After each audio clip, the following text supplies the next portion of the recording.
መጣሽ? በጣም ነው ደስ ያለኝ። እቺ ከዚህ ስራሽን ያልሰማው እንዳይመስልሽ፣ ደግሞ እንነጋገራለን። እንዴ እትዬ ምን ሆነሽ ነው? አሁን ምንም አይነት ንግግር አልፈልግም። ወይዘሮ ገነት። አቤት። ሰላም፣ እንዴት ነሽ? ተሻለሽ? ደህና ነኝ። ከዚህ በኋላ እዚህ ቤት ላይሽ አልፈልግም። እኔ ልጅሽን እንጂ የቀጠርኩት ሙሉ ቤተሰቡን አይደለም። ተግባባን አይደለ?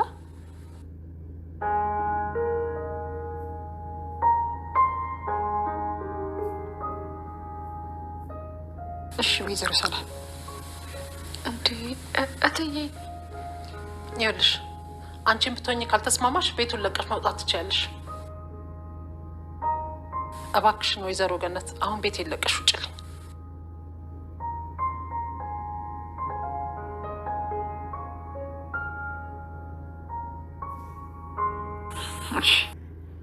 ሰላም እንግዲህ ወደ ቤት ተመልሳለች። ግን መመለሷ ምንም ጥቅም አልነበረውም ለብሌን። ብሌን አሁን ላይ ሰላም ወደ ቤት ትመጣለች፣ እትዬ ትመጣለች፣ ደስተኛ ማድረግ አለብኝ በማለት ብዙ ነገሮችንም ለሰላም እያዘገጃጀች ቆይታለች።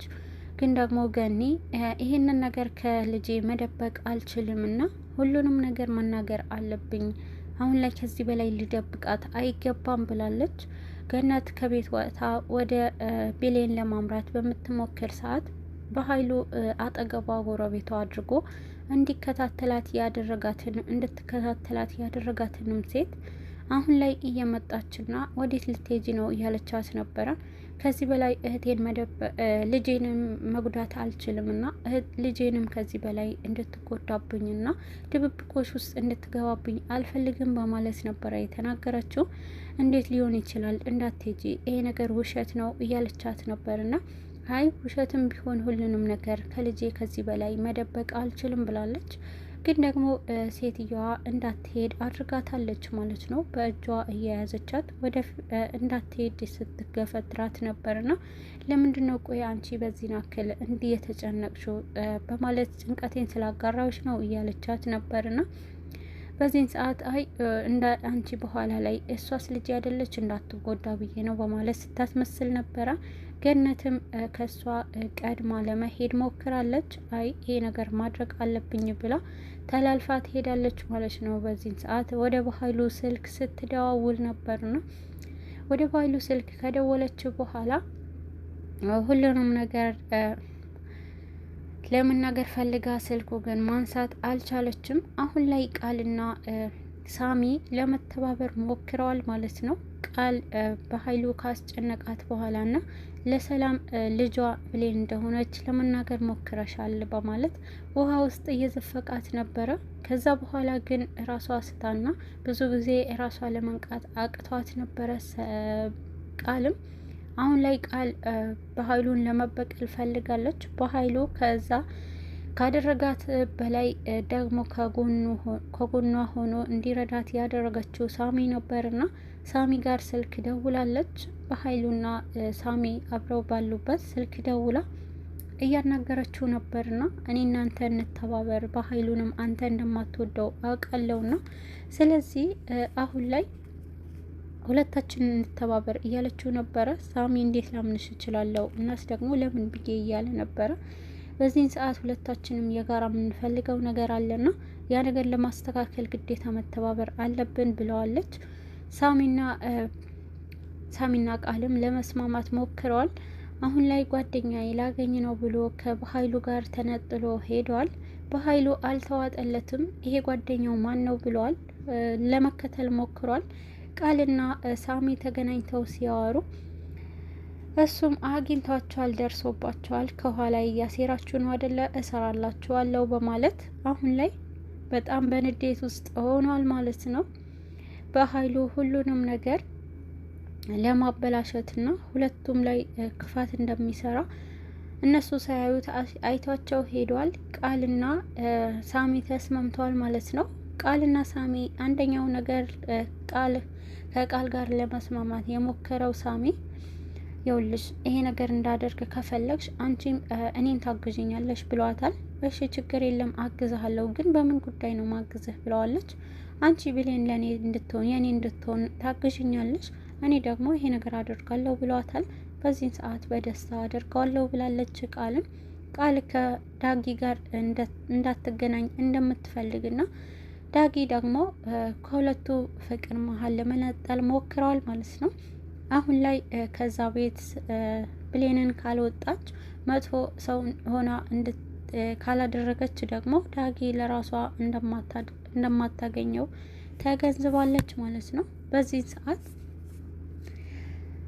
ሰላም ወደ ቤት እስከምትመጣ ድረስ በጣም ስትዘጋጅና በጣም ብዙ ነገሮችንም ስታደርግ ከቆየች በኋላ ገኒም በነበረችበት በጣም ሰፍ ብላ መጣሽ እትዬ እንኳን ደህና መጣሽ እያለች በፈገግታ ስትቀበላት ነበረ። ብሌን ለሰላም ሂጂ እባክሽ ወደዛ አስመሳይ፣ እኔ ያልሰማሁልሽ መስሎሽ ነው እንዴ? ሰምቼልሻለሁ፣ ጉድሽን ሁሉንም ነገር ሰምቻለሁ እያለች ነበረ። ቅድሚያ ቃልን ሄዳ እዛ አቀጣጥራ ነበር እና ከወንድ ጋር በጣም ብዙ እቤት ውስጥ አንቺ ልጅ እኔ የሰላም ልጅ ነኝ እያለች ወንዶች እያመጣች እዚህ እንዳይሆን እየሆነች ነበረ በማለት ለሰላም አቀጣጥራለች። ቃልም በዚህን ሰዓት ሰላም ወደ ቤት ስትመጣ ብሌን ላይ ተቀይማ ነበረ። በዚህን ጊዜ በጣም ተበሳጭታለች። ሰላም አሁን ላይ አንቺ ያደረግሽው ነገር ሁሉንም ሰምቻለሁ። ደግሞ ወይዘሮ ገነት ካሁን በኋላ እዚህ ቤት ላይሽ አልፈልግም፣ እኔ የቀጠርኩት ልጅሽ እንጂ አንቺን ሙሉ ቤተሰቡን አይደለም ብላለች። ገኒ እንባዋ ነበረ ሲወርድ የቆየው፣ ልቧ ተሰብሯል። ገኒ ትክክለኛ እናቷ ሰላም እንደሆነች ለመናገር ነበረ እየመጣችው። በዚህን ሰዓት ግን ልቧ ተሰብሮ ለመመለስ ሞክራለች። በኃይሉ ጋር ስልክ ስትደዋውል የነበረችው የገኒ ጎረቤት አሁን ላይ ሁሉንም ነገር ልታገኝ አልቻለችም ማለት ነው። ምክንያቱም በመጨረሻ ግን ስልኩ አንስቶላታል በኃይሉ። ስልኩ ካነሳው በኋላ በዚህን ሰዓት ነገሩ እንደማይሆን ሆኗል። ቃል ባደረገችው ወሬ ምክንያት ብሌንና ሰላም ተቀያይመዋል ማለት ነው። መስራት ካልፈለግሽ ከዚህ ቤት አንቺ መውጣት ትችያለሽ፣ ግን ደግሞ ገኒ እዚህ ቤት ላይ አልፈልግም፣ ቤተሰባችሁ ሙሉ አይደለም የቀጠርኩት በማለት የቤተሰቡ ልብ ሰብረዋለች። ገኒ በጣም ከፍተዋታል፣ ስታለቅስ ነበረ። ከዚህ በኋላ እኔ እዛ ቤት ልጄን እንደዚህ ሆና እንዴት ነው ምተዋት? ካሁን በኋላ ልጄንም ከዛ ቤት ማራቅ አለብኝ ብላ ወስናለች ማለት ነው። ግን ደግሞ አሁን ላይ በኃይሉ ቀድሟታል። በኃይሉ ስልክ ደውላለች የገኒ ጎረቤት። የውልክ ስደውልልክ ነበረ ከመጀመሪያ ጀምሮ ስልክ ስደውልልክ አትመልስም ነበረና ለምን ትደውያለሽ ጨቀጨቅሽኝ ብሏት ነበረ። የውልክ ገኒ ሁሉንም ነገር ለልጇ ልትነግራት ሁሉንም እውነት ያወቀች ይመስላልና ለሷ ልትነግራት ሄዳለች። አሁን ፍጠን ብለዋለች። በዚህን ሰዓት ወዴት ነው የሄደችው በማለት ጠይቋታል በኃይሉ። የሄደችውማ ወደ ሰላም ነው፣ ስለዚህ ፍጠን ብለዋለች። በዚህን ሰዓት ስልኩን ከዘጋው በኋላ ለካች ያሮጌት እዚህ የመጣችው እውነቱን ልትናገር ነበር እንዴ በማለት ነበረ። በጣም በንዴት ሆኖ ወደ ገኒ ያመራው። ወደ ገኒ ለመሄድ ሞክሯል። ገኒ ጋር ከደረሰ በኋላ ገኒ ግን በሀሳብ ተውጣለች። ልጄን ከዛ ቤት እንዴት ነው ማድናት? ከዛ ቤት እንዴት ነው ማስወጣት? ግዴታ ማውጣት አለብኝ ከዛ ቤት፣ አለበለዚያ ልጄ ትጎዳብኛለች ብላ በጣም ተጨንቃ ነበረ። ግን ደግሞ ይህን እንደምንም ብዬ ድሃ ብሆን እንጂ ልጄን ግን ማኖር አያቀተኝም፣ ብሌንን ከዛ ቤት አስወጥቻት ራሳችን በትንሽም ነገር እንኖራለን ብላ አስባለች። ግን ደግሞ በኃይሉ በሩን በርግዶ ይገባል። በዚህ ሰዓት በጣም ደንግጣለች። አንቺ አሮጊት ምንድነው ያደረግሽው? ምን ለማድረግ እየሞከርሽ ነው? በማለት ነበረ የተናገራት። እንዴ በኃይሉ ምን ሆነህ ነው? ለምንድነው ማትተውን? እናንተ ሰዎች ተውን እያለቻቸው ነበረ። በኃይሉ ብቻውን ነበረ የመጣው በጣም ስሜታዊ ሆኖና ገኒንም ህይወቷ ለማጥፋት ነበረ ወደ ቤቱ የገባው። የውልሽ አንቺ አሮጊት እዛ ለምን እንደሄድሽ ደርሼበታለሁና ዝም በይ እረፊ ብዬሻለሁ፣ ግን አንቺ ልታርፊ አልቻልሽምና አሁን በአንድ ጥይት ብዬ አሳርፍሻለሁ ብሏታል። በዚህ ሰዓት ገኒ በጣም ደንግጣለች። ምን እያደረክ ነው እያለች ሽጉጥ አቀባብሎ አናቷ ላይ ደቅኖባታል ማለት ነው። በዚህ ሰዓት እባክህ በኃይሉ እንዳትገለኝ እባክህ እያለች ስትለምነው ነበረ። አንቺንም ሞት አሁን አሳርፍሻለሁና አላርፍ በለሽኛል እያለ በጣም አቀባብሎ ለመተኮስ እየሞከረ ነበረ። ድንገት ግን በር ተንኳኩቷል። በሩ ተንኳኩቶ የነበረው በሩ ሲንኳኳ ከውጭ በኃይሉ የሚፈልጉ ሰዎች ነበሩና አቶ በኃይሉ ለጥያቄ ፖሊስ ጣቢያ ትፈለጋለክ ነው በህፃናት ዝውውር ተጠርጥረሃል በመባል በፖሊስ ቁጥጥር ስር ውሏል። አሁን ላይ ገነት ከበኃይሉ ክፋት ተርፋለች ማለት ነው። የበኃይሉ ሴራ እየተደረገበት ከየት እና ከምን እንደሆነ አብረን የምናይ ይሆናል።